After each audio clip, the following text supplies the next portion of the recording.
So why other hybrid models failed when ours has continued to succeed? It's interesting because actually when we first set up and designed the hybrid model, it wasn't a hybrid model. For me, it was the best way to do something, which was to achieve scale and also to have control as well. And effectively what the hybrid model was simply we had a centralized office. And originally it was in London. And then what I recognized were wages were quite high in London compared to in Lincoln, where we had another business. So we moved it up to Lincoln, and it's been there ever since. And what we've done now is we've got all the staff in Lincoln who specialize. So they'll be maintenance specialized, or they'll be lettings and property management or finance or admin. And so we have specialty. And the great thing is that we can build expertise in depth, which is fantastic.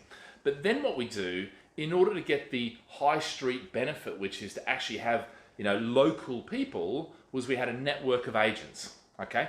Now we've recently now started to produce our own agents. Okay, that are employed by us, that work for us, and effectively work for you guys. And so that's slightly changed. We still have the network, so we can do anywhere in the UK. So this enables us to do this. Now, a number of other high-profile companies have fallen foul of the hybrid model, and partly that is because what the distinction is, they went for a discount, cheap model, basically trying to offer you to onboard you the cheapest price possible. The problem is, property takes a lot of time to manage these days. There's a lot of regulation, there's a lot of risks, there's a lot of things that if you get wrong, you can't undo it, yeah? And you will be punished for doing something, even though it may not be you, it may be one of your staff. There's a lot of risk and exposure, okay?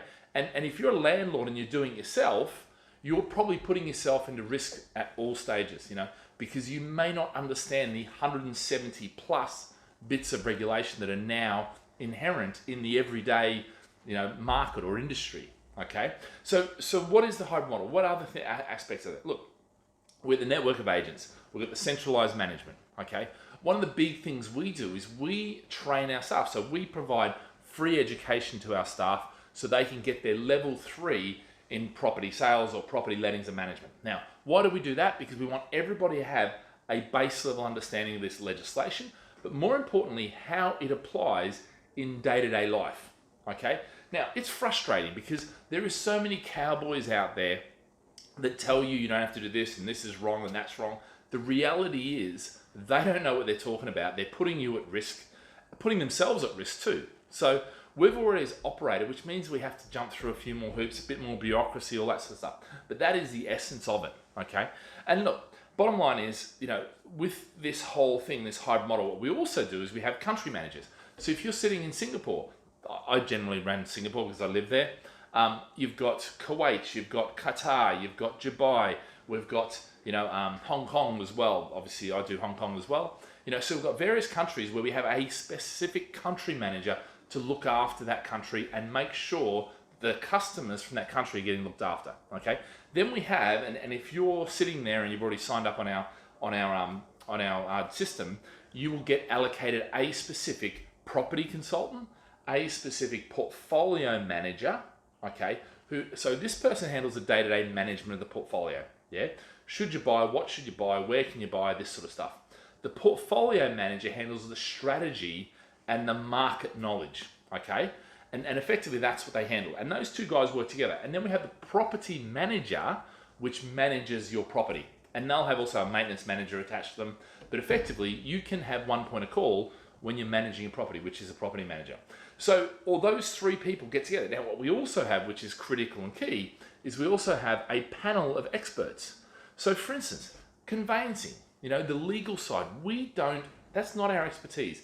It never will be our expertise. I have no intention of setting up a law firm, okay? But the bottom line is we have law firms that are experienced in what they do. So we go and use experts, but we don't go for the cheapest. We also don't go for high, expensive, brands where, central London, that sort of stuff. We do use some London people.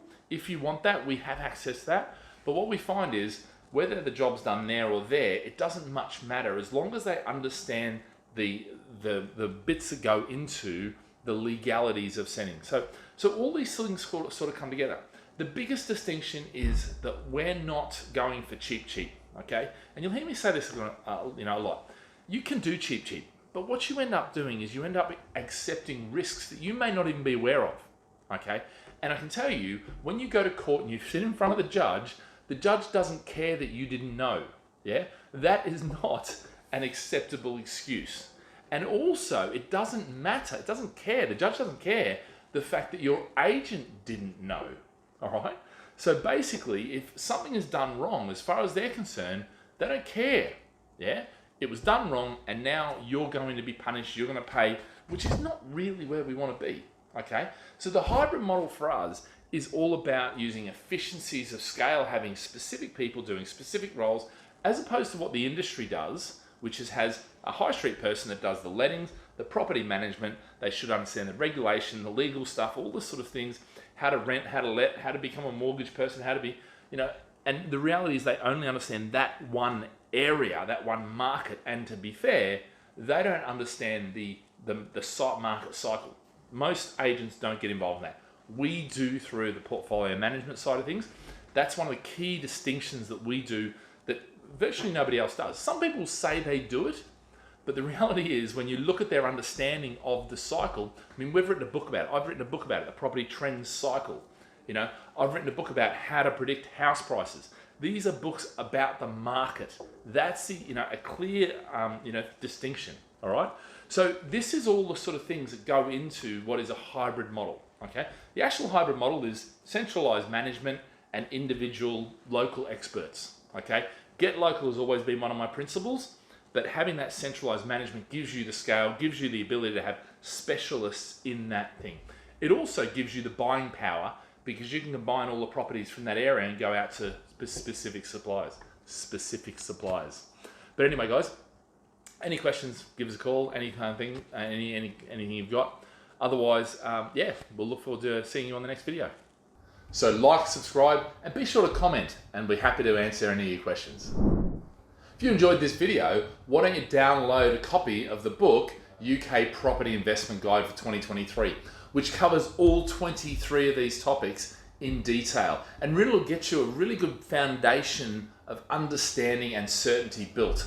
So simply download it, fill out your details, and we look forward to chatting real soon.